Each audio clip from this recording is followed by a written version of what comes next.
E aqui, se nós formos analisar, olha só, versículo de número 19, capítulo 1, então olha só. Então ambas se foram, até que chegaram a Belém, Noemi e Ruth, né? Sucedeu que, ao chegarem ali, toda a cidade se comoveu por causa delas, e as mulheres diziam: não é esta Noemi? Porém, ela lhes dizia: não me chameis Noemi, chamai-me Mara, porque grande amargura me tem dado Todo-Poderoso. Ditosa eu parti, porém o Senhor me fez voltar pobre. Por que, pois, me chamareis Noemi, visto que o Senhor se manifestou contra mim, e o Todo-Poderoso me tem afligido? Assim voltou Noemi, último versículo, capítulo 1, da terra de Moabe, com Ruth, sua nora, a Moabita, chegaram a Belém, no princípio da cega da cevada, da colheita, cevada. Então, quando elas chegaram, as mulheres chamaram ela de Noemi. O que significa Noemi? Alguém lembra? Até que na minha Bíblia, ó. Noemi significa a minha doçura.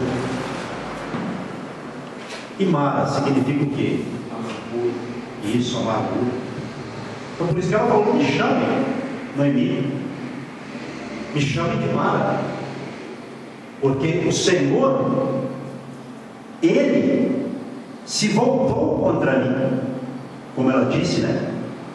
Aí no versículo de número 20, depois da vírgula: porque grande amargura me tem dado Todo-Poderoso. Então, irmãos, na verdade, Deus tinha um propósito, mas todo o propósito de Deus, ou provação, a princípio dói mesmo, né? A gente rejeita, fica meio assim, né? Até você se adequar à coisa é complicado. Isso é normal, é o nosso lado humano que se manifesta, certo? Mas aí ela continuou cultivando, né? Que Deus havia se voltado contra ela. Deus tornou a vida dela triste, amarga, não é? Mas agora começa a bênção. A Bíblia diz que Ruth, ela foi fazer o quê? Rebuscar as espigas. O que significa rebuscar? Era catar ali aquilo que sobrava da colheita. Aqueles que colhiam, eles iam adiante colhendo e ficava com o resto para trás. É como se tivesse uma lavoura de colheita de café, que eles panharam ali o café na mão, na máquina de secar, caiu lá naquele plantar, e o restante que respingou caiu no chão, e eles vieram com aqueles quebalares para catar aquelas sobras que... Exatamente. Isso aí, né? Então, nós observamos que ela foi trabalhar, olha só, para poder sustentar ela e a sua... Exatamente, sogra, né? A sua sogra. Então, o que acontece? Ela não retrocedeu, ela não tomou uma decisão emotiva, pela emoção, ela tomou consciente. E chegando ao campo, ela foi trabalhar na parte do campo de quem? Quem era dono? Boaz. Eu creio que era o propósito de Deus, não é? Ela foi ali, e ali o Senhor já começou a abençoar aquela mulher, porque ela começou ali a rebuscar, a catar e trabalhar de uma forma séria. Ela só parava no abrigo para descansar um pouco, e depois Boaz foi informado de quem era ela. E se a gente analisar, Boaz, ele tomou medidas para protegê-la, sabendo que era ela, ele tomou conhecimento de quem era, e viu que ela era uma mulher diferente. Então ele tomou medidas para que ela fosse bem sucedida ali, naquela catação dela. Ou seja, Deus já começou a abençoar, começou a dar graça, porque até mesmo era perigoso os homens que colhiam molestá-la, não é? Humilhá-la. Havia todo esse perigo, mas aí Boaz a protegeu. Boaz tomou medidas para que ela ficasse ali com as mulheres, né? Depois deu alimento a ela, tratou ela bem, e ela já foi caindo na graça de Boaz, que era ali aquele homem rico, aquele homem poderoso, né? Mas tudo já era o quê? Nós entendemos? Um plano de Deus. Até fala aqui na minha Bíblia, eu creio que na sua também, no versículo de número 13, do capítulo 2, ela se foi e chegou ao campo e apanhava após os segadores. Por casualidade entrou na parte que pertence a Boaz. Mas na verdade tudo já era o plano de Deus. E aí ela começou a ser bem sucedida. Boaz falou para os catadores deixarem para trás, né, espigas para trás, para que ela apanhasse. Começou a tratá-la bem, e aí ela já começou a prosperar, mas ela começou de baixo, né? Ela teve noção da realidade daquele momento dela, mas Boaz começou a ver naquela mulher algo diferente, e começou a abençoá-la, tratá-la bem. Ela começou a ser bem sucedida na captação ali, naquela rebuscagem dela, e Deus foi abençoando, e a situação foi mudando, porque ela tomou uma decisão certa. Ela disse que o Deus de Noemi seria o seu Deus. Então, quando ela começou a trabalhar naquele campo, Deus começou a abençoar e a mudar a história financeira delas, que era uma história dificílima ali. Não havia um homem para sustentar elas. E esse homem seria, na sequência, quem? Boaz. Deus já começou a usar. Então nós observamos que Deus, ele tem um propósito para as pessoas que tomam decisões certas, para pessoas que, quando a coisa fica feia, não retrocedem, mas seguem adiante. Não é verdade? Então nós encontramos na pessoa de Ruth o quê? Uma mulher perseverante, uma pessoa perseverante, determinada.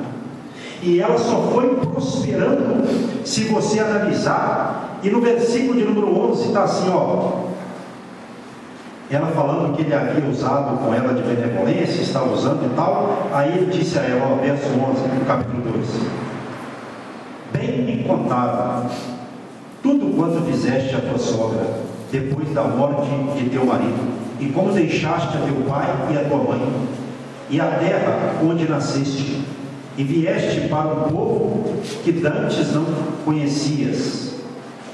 Então quer dizer que ele falou o quê? Eu fiquei sabendo dessa história, de como você tratou bem a sua sogra, e você deixou a sua terra e veio para uma terra que você não conhecia. Verso 12: o Senhor retribua o teu feito, e seja cumprida a tua recompensa.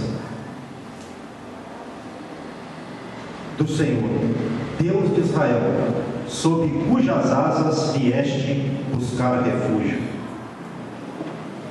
Então olha só o que Boaz falou para ela: que Deus queria abençoá-la, porque ela veio buscar refúgio sob as asas do Altíssimo. Não é? Então, quando a Bíblia usa essa expressão, as asas do Altíssimo, ou seja, nós estamos sob, debaixo das asas do Altíssimo, isso significa o quê? Um esconderijo, nós estamos nos refugiando. Exatamente. Da proteção do Todo-Poderoso. Isso, nós estamos nos escondendo, nos protegendo, recebendo uma sombra abençoada, e o Senhor está nos guardando de todo mal. E ele proferiu essa bênção, porque ela veio buscar.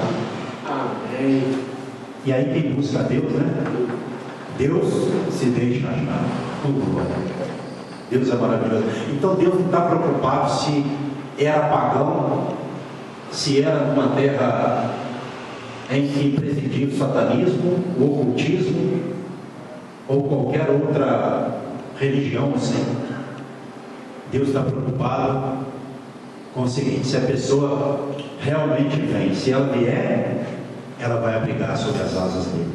E ela vai encontrar o quê? Repouso. O que fala, por exemplo, o Salmo 91? Aquele que habita no esconderijo do Altíssimo, a sombra do Onipotente descansará. do Onipotente descansará.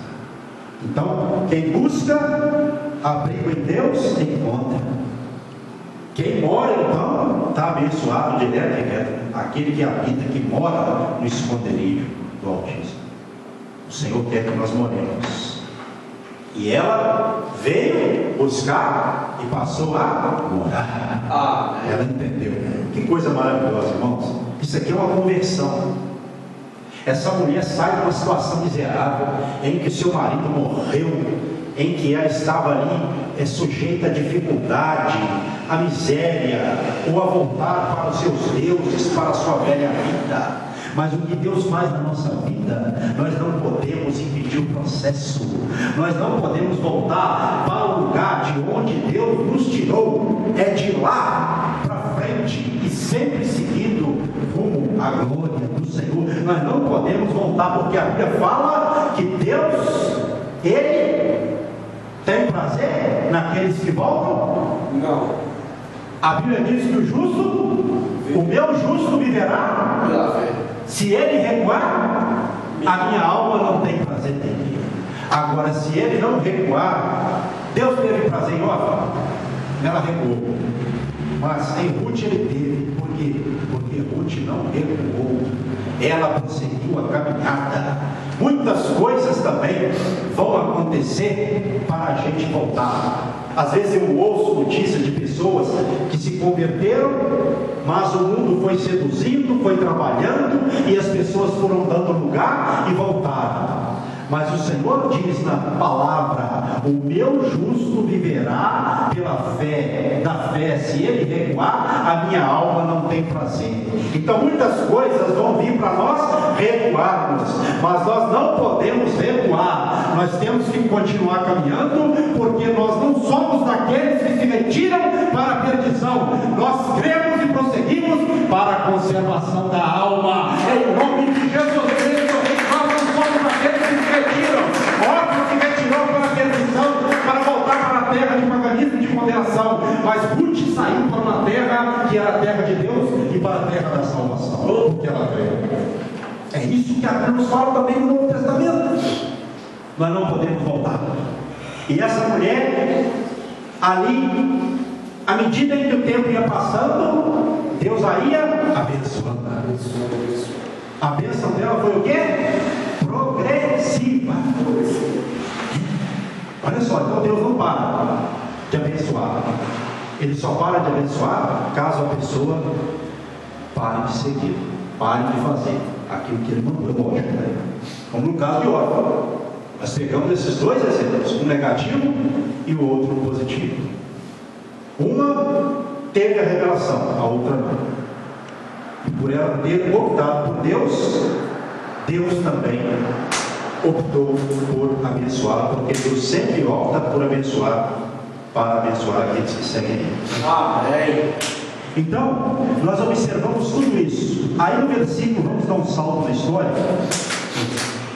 Aqui no verso 16 agora do capítulo 2: tirai também dos molhos, olha o que ele disse, algumas espigas, e deixai-as para que as apanhe, e não a repreendais. Você escolhe, mas deixe algumas espigas para trás, para que ela apanhe, e não a repreendais. Deixa ela. Ou seja, ela começou a trabalhar de uma forma tranquila, porque Deus abençoou e não ameaçaram. Verso 18, 17, 18. Esteve ela apanhando naquele campo até a tarde, debulhou o que apanhara e foi quase um éfa de cevada. Tem alguma versão aí que fala para nós, né? Alguns quilos, né? 20 e poucos quilos, alguma coisa assim. Mas não é o caso. Então, verso 18: tomou e veio à cidade, e viu sua sogra o que havia apanhado, também o que lhe sobejara, sobrava, depois de fartar-se depois de fartar-se, né, tirou e deu à sua sogra. Então lhe disse a sogra dela, né, Noemi: onde colheste hoje? Onde trabalhaste? Bendito seja aquele que te acolheu favoravelmente. E Ruth contou à sua sogra onde havia trabalhado e disse: o nome do Senhor em cujo campo trabalhei é Boaz.